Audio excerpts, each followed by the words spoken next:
Alors les amis, j'espère que vous allez bien. Dans cette vidéo, je partagerai une analyse, voilà, euh, avec vous par rapport à un scénario que peut-être beaucoup de personnes ne voient pas forcément, je ne sais pas.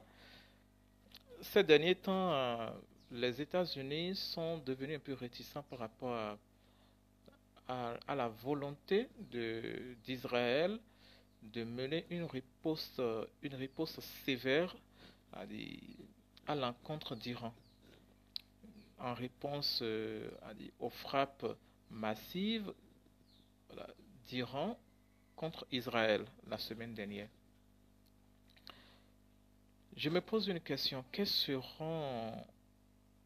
sont les intérêts des États-Unis au Moyen-Orient? Parce que la semaine passée, on a vu que bon, le président Biden a dit que Israël devait revoir sa position, a dit sa forme de riposte en fait. Parce que là, certainement, ils sont en train de penser à leurs intérêts dans le Moyen-Orient. Vous voyez? Et quand on parle du Moyen-Orient, hein, il y a plusieurs pays qui sont des puissances également. Donc, au cas où les États-Unis apporteraient un soutien total à Israël, notamment dans le cadre d'une action militaire contre l'Iran, il faut comprendre que cela pourrait effectivement mettre en péril plusieurs de leurs intérêts au Moyen-Orient. Euh, voilà. Donc, j'ai ciblé quelques-uns de leurs intérêts qui pourraient être menacés. D'accord? Voilà, dans ce scénario et dans cette turbulence géopolitique. D'abord, on a la stabilité régionale. L'Iran pourrait intensifier son soutien aux groupes militants dans la région, comme le Hezbollah, le Hamas et les Houthis au Yémen. Et l'Iran va accroître son soutien à ces groupes qui sont en train voilà, qui sont quelque chose des bâtons dans les roues d'Israël. Vous êtes d'accord? Donc voilà, l'Iran pourra intensifier son soutien militaire et financier à ces pays, à ces groupes. Voilà. Il y a le risque d'un conflit régional plus large, impliquant potentiellement le Liban, la Syrie et d'autres pays. Pourquoi pas la Russie? Donc les États-Unis sont en train d'envisager, de voir venir un danger si jamais euh, Israël, par exemple, se lève et dit, bon, voilà, ils vont frapper les sites pétroliers ou les installations nucléaires en Iran. Quelle pourrait être la réponse d'abord de l'Iran et des alliés de l'Iran? Déjà, le président Poutine a mis en garde Israël la dernière fois. Entre Israël et la Russie, il n'y a pas il n'y a pas un souci en tant que tel, mais attention, la Russie est un allié stratégique et indéfectible de l'Iran.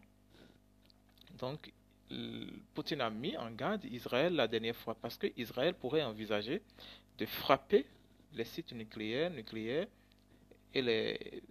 et les sites pétroliers en Iran. Et attention, quand on ne parle pas des sites pétroliers, il y a par exemple le détroit d'Ormuz où passe ou transite 20% du pétrole mondial. Et quand on parle de pétrole, attention, le monde entier va en souffrir. Les États-Unis, en l'occurrence. Oui. Ensuite, nous avons la sécurité énergétique, c'est de ça que je viens de parler. L'Iran pourrait tenter de bloquer également le détroit d'Ormuz, perturbant gravement l'approvisionnement mondial en pétrole. Donc, si jamais les, les, les, euh, l'Iran décide de frapper les installations nucléaires, attention, l'Iran peut mettre un blocus total, un blackout total sur le détroit d'Ormuz. ce qui va perturber gravement l'approvisionnement mondial en pétrole. Il y a aussi les attaques potentielles contre les infrastructures pétrolières des alliés américains dans le Golfe. L'Iran peut aussi attaquer, peut frapper les installations, les infrastructures pétrolières des alliés américains dans le Golfe. Ok, afin que ces derniers euh, puissent mettre la pression aux États-Unis, aux Américains, de freiner leur soutien total à, à Israël. Est-ce que vous comprenez? Voilà. Ensuite, il y a la présence militaire américaine. Il y a des bases militaires dans la région qui pourraient devenir des cibles de représailles iraniennes. Il y aura aussi la pression accrue des pays hôtes pour réduire la présence militaire américaine. Au cas où, voilà, les États-Unis vont soutenir l'Iran. Mais non, les États-Unis, ils peuvent jouer à un double jeu, hein, il faut comprendre. Ils peuvent, voilà, euh, dire non publiquement à Israël, mais dans les coulisses, bon, ils vont le pousser à le faire. Mais publiquement, voilà, devant les caméras, ils vont dire non, ils vont mettre en garde Israël. Mais en réalité, voilà, ce sont eux qui sont en train de le pousser.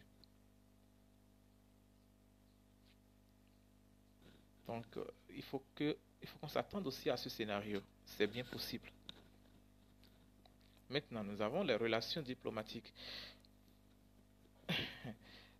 On peut assister également à la détérioration des relations diplomatiques avec les pays qui s'opposent à une action militaire contre l'Iran.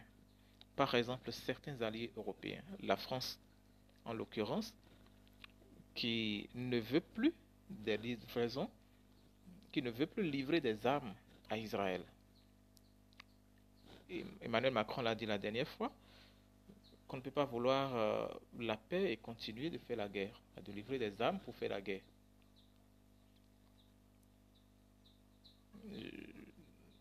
Est-ce qu'ils sont en train de se réveiller? Et les États-Unis ne tiendront jamais ce propos parce que, voilà, et bon, ce sont des batanguais, hein, voilà, ils s'en foutent. Est-ce que l'humanité a besoin de ça? C'est pas sérieux, ok? Et puis bon, on souhaite que le président Donald Trump revienne au pouvoir pour que tout cela soit, pour que tout soit remis en ordre, parce que c'est pas sûr qu'il accepte encore, c'est pas sûr qu'il accepte de continuer à soutenir Israël, à dire contre l'Iran, parce que voilà, l'Iran qui est un partenaire stratégique de la Russie et et Donald Trump a dit la Russie voudrait bien sûr que voilà le président Trump arrive au pouvoir. Ensuite, nous avons voilà il y aura le risque d'augmentation des activités terroristes contre les intérêts américains dans la région et potentiellement dans le monde, mais surtout les intérêts américains dans la région. Si jamais les États-Unis continuent de soutenir mordicus les Israéliens, attention, euh, ces groupes, voilà, euh, militaires, le Hezbollah, le Hamas euh, et les Houthis peuvent attaquer, voilà, des intérêts américains dans la région, dans le Moyen-Orient. Donc, c'est un scénario possible aussi. Ouais. Ensuite, il y a la non-prolifération nucléaire. L'Iran pourrait accélérer son programme nucléaire en réponse abandonnant tout accord aux négociations. L'Iran pourrait accélérer son programme nucléaire en réponse abandonnant tout accord ou négociation. Ça, c'est sûr et certain. D'abord, les Américains ne réussissent pas encore à freiner ou à ou à bloquer le... Vous m'excusez beaucoup? ou a bloqué le programme nucléaire iranien. Ok. Et le président, le directeur de l'AIE l'a dit la dernière fois, l'Iran est à quelques centimètres d'avoir l'arme nucléaire. Donc si jamais les Américains soutiennent mordicus Israël dans une potentielle frappe contre les installations nucléaires, attention, cela pourrait accélérer voilà, le programme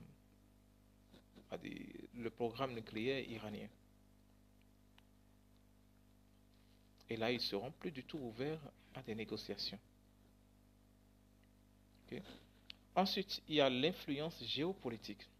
Il y aura la perte potentielle d'influence auprès des pays musulmans modérés de la région. D'accord. Il y a le renforcement de la perception anti-américaine dans le monde musulman.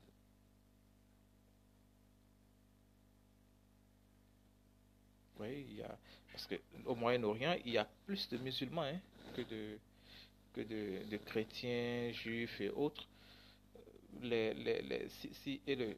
l'Iran est un pays, voilà, majoritairement musulman. Et comprenez que si jamais les États-Unis se comportent de la sorte, attention, les musulmans deviendront pratiquement tous des anti-américains. Okay. Ils auront des perceptions anti-américaines. Voilà. Ensuite, nous avons la sécurité des voies maritimes. Il y aura le risque accru d'attaques contre les navires commerciaux et militaires américains dans le golfe Persique de la mer et la mer Rouge. Et c'est ça. Les États-Unis savent très bien que, attention, ils ont intérêt à mettre de la limite à leur soutien par rapport à leur soutien à Israël. Sinon, ils savent qu'ils ont des intérêts dans le Moyen-Orient. Que ces groupes militaires comme le Hezbollah, les Houthis et le troisième dont je ne me rappelle pas souvent du nom, peuvent attaquer. Ils peuvent mener des frappes, des cyberattaques contre ces navires commerciaux et militaires américains dans le Golfe Persique et la mer Rouge.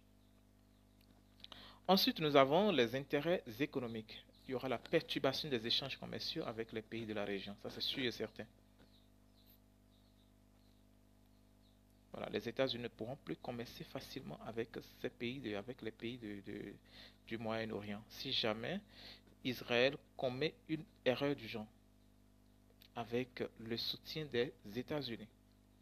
Et je l'ai toujours dit, et ça, je mets ça entre parenthèses. Israël peut aller commettre l'acte. Il peut bien s'entendre dans les coulisses avec les États-Unis. Ils iront mener des frappes. Okay? Et après, les Américains vont se blanchir. Ils vont dire non, on n'en sait rien. Pourtant, ce sont eux qui ont encouragé Israël à le faire. Oui, voilà. Ensuite, nous avons... voilà. Intensification probable des cyberattaques iraniennes contre les infrastructures américaines et celles de leurs alliés. Je l'ai déjà dit. Voilà, dans la sécurité des voies maritimes. C'est possible que les Iraniens, avec le soutien même des hackers russes, peuvent mener, suivez bien, peuvent mener des cyberattaques contre les infrastructures américaines et celles de leurs alliés dans la région. C'est bien possible. Et quand ils vont vouloir attaquer, il y aura plus de dommages en fait. Ils vont frapper, ils vont attaquer là où ça fait mal. Oui, donc c'est ça. Ensuite, on a les otages et citoyens américains.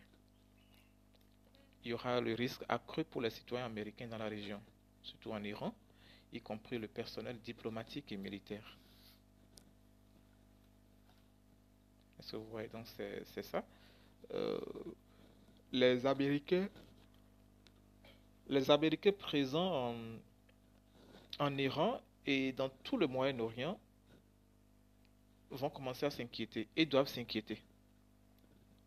Ils doivent s'inquiéter, ils auront peut-être intérêt à quitter le pays hein, dans les œuvres qui suivent si jamais Israël commet une erreur du genre, avec le soutien des Américains. Sinon, ils vont vivre l'enfer en Iran et dans le Moyen-Orient. Est-ce que vous voyez? Donc, ensuite, il y aura la perturbation de l'équilibre des pouvoirs, pouvant pousser d'autres acteurs régionaux à chercher de nouvelles alliances ou à développer leur propre capacité militaire. Parce qu'il faut comprendre, hein, si tu es un pays où tu n'es pas armé comme cela se doit, attention, tu vas te faire influencer, soit par les États-Unis, soit par une puissance tierce, en fait. Voilà. Le processus de la paix israélo-palestinien. Il faut comprendre que un soutien inconditionnel des Américains à Israël pourrait compromettre davantage le rôle des USA en tant que médiateur dans ce conflit. Moi, je me pose la question, est-ce que les États-Unis ont jamais été des, des médiateurs fidèles dans un conflit? Moi, je ne sais pas. Ouais, voilà. En résumé, un soutien des États-Unis à Israël dans une action contre l'Iran pourrait gravement compromettre la stabilité régionale, la sécurité énergétique et l'influence diplomatique américaine dans la région. Cela pourrait également exposer les intérêts américains à des risques accrus de représailles et compliquer les relations avec d'autres puissances mondiales. Voilà les amis ce que j'ai à partager avec vous dans une autre vidéo que je vais partager certainement, je vais publier certainement dans la journée. On va étudier la position de la Russie dans cette turbulence géopolitique, ok, autour de l'Iran dans le Moyen-Orient. Ok, merci, à très bientôt. Si vous ne vous êtes pas encore abonné, abonnez-vous et puis likez la vidéo si vous l'avez aimé et dites-moi ce que vous pensez de cela dans les commentaires. Merci, à très bientôt.